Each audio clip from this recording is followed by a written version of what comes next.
Sebastian ഒരു 60 വർഷമായിട്ടുണ്ട്. ഇപ്പം പോകുന്നില്ല വയ്യ.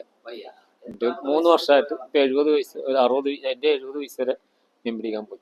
12 വയസ്സിൽ പോയി. 12 മീൻ പകുതി മീൻ പോലും ഒന്ന് അയില ഉണ്ടായിരുന്നു, കൂടുതലായിട്ട് മത്തി ഉണ്ടായിരുന്നു, ചെമ്മീൻ എല്ലാ സാധനങ്ങളിലും ഉണ്ടായിരുന്നു. ചെമ്മീൻ എന്ന് വെച്ചാൽ പൂവാലൻ ചെമ്മീൻ. സ്രാകളൊക്കെ ഇഷ്ടം പോലെ ഉണ്ടായിരുന്നു. വലിയ സ്രാഗം വെച്ചാൽ മണസ്രാഗം എന്ന് പറഞ്ഞുകൊണ്ട്, ഞരമ്പ സ്രാഗം എന്ന് പറഞ്ഞുകൊണ്ട്, പിന്നെ വെള്ളിച്ചിറകം എന്ന് പറഞ്ഞുകൊണ്ട്, പിന്നെ ഒരുപാട് സ്രാഗുകളൊക്കെ ഉണ്ടായിരുന്നു. അതിൻ്റെ പിന്നെ ഏട്ടകളൊക്കെ ഉണ്ടായിരുന്നു, വലിയ എത്രയുള്ള ഏട്ടകളൊക്കെ ഉണ്ടായിരുന്നു. പിന്നെ വലിയ വലിയ സ്രാഗുകളൊക്കെ ഉണ്ടായിരുന്നു. ഈ മീനിൻ്റെ കൂടെ വന്ന് ഈ മത്തിയുടെ കൂടെയൊക്കെ വലിയ സ്രാഗുകളൊക്കെ വരും. ഒരു മത്തി മാത്രമേ ഉള്ളൂ. വംശനാശം എന്ന് വെച്ചാൽ ഒരു 40 വർഷമായിട്ട് ഫിഷിങ്ങിൻ്റെ ഫിഷിംഗ് ബോട്ടില്ല, അതുമായി ശേഷമാണ് ഇപ്പോൾ മത്സ്യം കുറയാൻ കാരണം. ഒരു 12 മാസം മീൻ ഇങ്ങനെ തറയിലിട്ട് മീൻ പിടിച്ചോണ്ടിരിക്കുക. തറയെന്ന് വെച്ചാൽ അവരുടെ ഈ മീനിൻ്റെ മുട്ടകൾ ഇടുന്നില്ല, അതെല്ലാം അത് നശിച്ച് മാറാൻ വലയിട്ട് വലിച്ചു വലിക്കും. മണ്ടെന്ന് പറഞ്ഞാൽ മീൻ പിടിച്ചിട്ടിരുന്നപ്പോൾ വംശനാശം ഇല്ല. എന്ന് വെച്ചാൽ ഈ അറ്റത്തായിരുന്നു ഈ ചെമ്മിനൊക്കെ ഉണ്ടായിരുന്നു മുട്ട ഇടുന്നത്. ഇപ്പം അതെല്ലാം അവർ നശിപ്പിച്ച് കളയും. അതായത് ചെള്ളക്ക് ചൂട് തട്ടുമ്പോൾ മീൻ വേറെ തണുത്ത സ്ഥലത്തേക്ക് പോകണം. അല്ലല്ല, ചെള്ള എന്ന് വെച്ചാൽ നമ്മുടെ തറയിലെ ചെള്ളയില്ല, കായലിലൊക്കെ ചെള്ളയുള്ള ചെള്ള. ആ ചെള്ളക്ക് ചൂടടിക്കുമ്പോൾ മീൻ തണുത്ത ഭാഗത്തേക്ക് മാറും. അടിത്തട്ടിലാവും, മീൻ തണുത്ത സ്ഥലത്തൊക്കെ മാറും. അതാണ് മീൻ ഇപ്പം ഏറ്റവും കുറവ്. പണ്ടൊക്കെ കിട്ടുമായിരുന്നു. പണ്ടും എന്നാലും ഈ സമയങ്ങളിലൊക്കെ മീൻ കുറവായിരിക്കും. എപ്പോഴും ചൂട് തട്ടുമ്പോൾ നമ്മുടെ മീൻ കുറവായിരിക്കും. പ്രധാന കാലാവസ്ഥ പണ്ടത്തെ കാലാവസ്ഥ അല്ല ഇപ്പം. വ്യത്യാസം വരുന്ന മുമ്പെന്ന് പറഞ്ഞാൽ മീനിൻ്റെ ഒക്കെ ജൂൺ ജൂലൈ മാസത്തിലൊക്കെ ഭയങ്കരമായിട്ട് കടൽക്ഷോഭമൊക്കെ ഉണ്ടാവും. ഇപ്പം കടൽക്ഷോഭം വലുതായിട്ടില്ല, കുറവാണ്. കടലിങ്ങനെ നമ്മൾ ഈ മൊത്തം ഇങ്ങനെ എരഞ്ഞിട്ട് കിടക്കും, പാത പോലെ. ഇളക്കം, കടലിളക്കം എന്ന് പറയും. അപ്പൊ കടലിൽ കഴിയുമ്പോൾ അടിത്തട്ടുകളൊക്കെ ഇളകി മീനിന് വരുന്ന സമയമായിരുന്നു അപ്പം, ജൂൺ ജൂലൈ മാസത്തിലൊക്കെ. അപ്പോഴത്തെ ചെമ്മീനൊക്കെ ഇഷ്ടം പോലെ ഉണ്ടാകുന്ന സമയമായിരിക്കും. ഇല്ല, കടലിളക്കം കുറവും ഇല്ല. അത് ഇതുണ്ടാകുമ്പോഴാണ് നമ്മുടെ ഈ ന്യൂനമർദ്ദങ്ങൾ ഉണ്ടാകുമ്പോഴാണ് കടലിളക്കം ഉണ്ട്. എന്നാലും പക്ഷെ അതുപോലെ കടൽക്ഷോഭം ഇല്ല. ഇപ്പൊ കടൽക്ഷോഭമാണ് കൂടുതലായിട്ട് കടലുണ്ടാവും. അപ്പൊ ആ സമയത്തൊക്കെ ഒരു ജൂൺ ജൂലൈ മാസത്തിൽ അങ്ങനെ കടൽക്ഷോഭം ഉണ്ടാകും. ഇപ്പൊ അത് ഇല്ല. ഇപ്പൊ അങ്ങനെ ഇല്ല. കാലാവസ്ഥയുടെ ഏതോ കുഴപ്പത്തിന്റെ ആണ്. അന്നൊരു 20 കഷ്ടിച്ച് ഏറ്റവും വലിയ വള്ളങ്ങളിൽ 20 പേരൊക്കെ കാണും. ഇന്നിപ്പോ 50 പേര് 60 പേരൊക്കെ പോകുന്ന വലിയ ലൈലിന്റെ വള്ളങ്ങളൊക്കെ. അധ്വാനം കൂടെ തുഴഞ്ഞാണ് ശരിയാക്കുന്നതാണ് വലിച്ചേരുന്നത്. ഇപ്പോഴും വല വലിച്ചേറ്റ് ഞങ്ങളൊക്കെ തന്നെ. എൻ്റെ പേര് സാലസ്. 16 വയസ്സായി പടിഞ്ഞാപ്പുറത്ത് പണിക്ക് പോകുന്ന. അന്നെന്ന് പറഞ്ഞാൽ തണ്ട് വലിയാണ്. അന്ന് ഇഞ്ചിൻ്റെ ഒരു പരിപാടിയുമില്ല. അന്ന് ഈ വള്ളങ്ങൾ ഈ തണ്ടിങ്ങനെ വലിച്ച് ഇങ്ങനെ പോകുന്ന പരിപാടിയാണ്. അപ്പം അന്ന് ഒരു 10 ആൾ 12 ആൾക്ക് അന്ന് വള്ളത്തേക്ക് കയറുന്നുണ്ട്. ഇന്ന് അതല്ല, ഇന്ന് 60-70 ആളൊക്കെ ഒരു വള്ളത്തേക്ക് കയറും. അപ്പോൾ അന്ന് ഇതിപ്പോൾ ഇഞ്ചൻ വെച്ചുള്ള പോക്ക്. അന്ന് തണ്ട് വലിച്ച് ഞങ്ങളിങ്ങനെ തണ്ട് വലിച്ചിങ്ങനെ പോവുകയാണ്. ഇങ്ങോട്ട് വള്ളം ഞങ്ങൾ മുൻപോട്ട് നോക്കിയിരുന്നിട്ട് പുറകോട്ട് വള്ളം പോയി.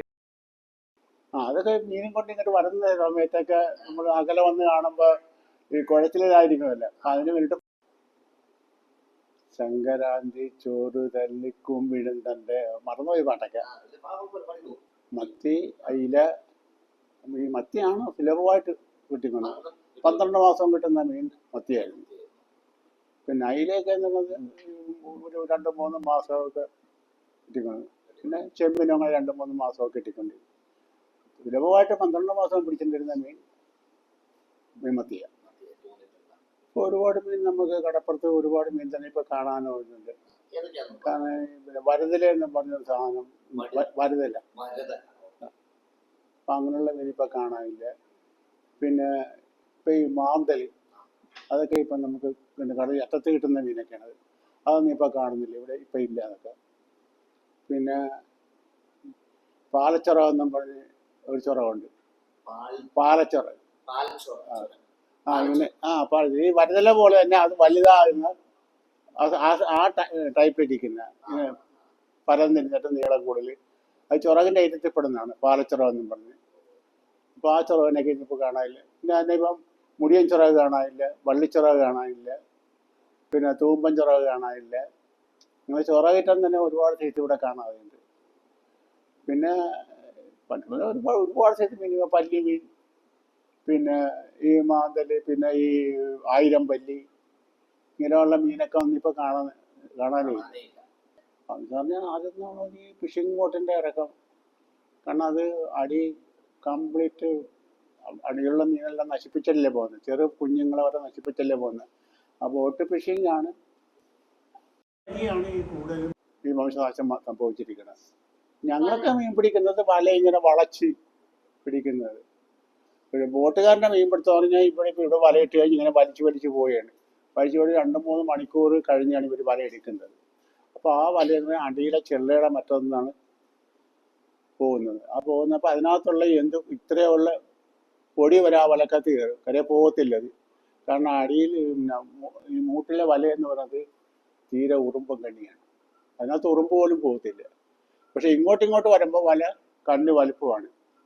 ഇപ്പം ഇങ്ങനെ നിൽക്കുന്ന വല ഇപ്പം കണ്ണ് ഇത്രയും വേർതിരിക്കണമെങ്കിൽ വെള്ളത്തിൽ ചെന്ന് കഴിഞ്ഞാൽ വലി തുടങ്ങുമ്പോൾ ഇങ്ങനെ ആയിപ്പോവും. അപ്പോൾ ഇതിനകത്ത് ഒരു സാധനം പോവുകയില്ല. ഇതെല്ലാം ഈ കയറുന്ന മീനെല്ലാം ബോട്ടുകാരൻ്റെ വലക്കകത്ത് ഇതിൻ്റെ മൂട്ടിൽ പോകും. അവിടെ ആ മൂലയ്ക്ക് ചെന്ന് കഴിഞ്ഞാൽ പിന്നെ ഒന്നും പോകത്തില്ല, അവിടെ അവിഞ്ഞും ഇരിക്കും ഇവിടെ. അതാണ് ബോട്ടുകാരൻ്റെ മീൻപിടി, ഈ ബോട്ടിൽ ഫിഷിംഗ് ബോട്ടിൻ്റെ പണി. ഞങ്ങളുടെയൊക്കെ പരിപാടി എന്ന് പറഞ്ഞാൽ ഇപ്പം ഇത്തരം മീൻ കണ്ട് വളയ്ക്കുകയാണ് ഞങ്ങൾ. വെള്ളത്തിൻ്റെ മേളിൽ വരുന്ന മീൻ കണ്ടുകൊണ്ട് ഞങ്ങൾ വളയ്ക്കുകയാണ്. വളച്ചു കഴിഞ്ഞാൽ ഈ വലയെന്ന് പറഞ്ഞാൽ ചെള്ളയെ മുട്ടത്തില്ല, മേളിൽ കിടി മീൻ ഇങ്ങനെ. പിന്നെ ഇപ്പോഴത്തെ സംവിധാനം പറഞ്ഞാൽ ഈ മിഷ്യൻ വഴി കയറുക, താഴെ കൂടി ഇങ്ങനെ മിഷ്യൻ കയറുമായിട്ട് അത്രയും പാഴ് മാത്രമേ ഉള്ളൂ. അത് ഞങ്ങളുടെ വലയെ തറയെ മുട്ടത്തില്ല. ഈ മീനെ മാത്രം കണ്ടന്റ് ചെയ്യുന്ന പരിപാടിയാണ്. അപ്പോൾ ആ മീൻ താഴെ കൂടി ഇങ്ങനെ വല കയറി പോരുകയാണ്. അപ്പം മീൻ അവിടെ നിൽക്കും.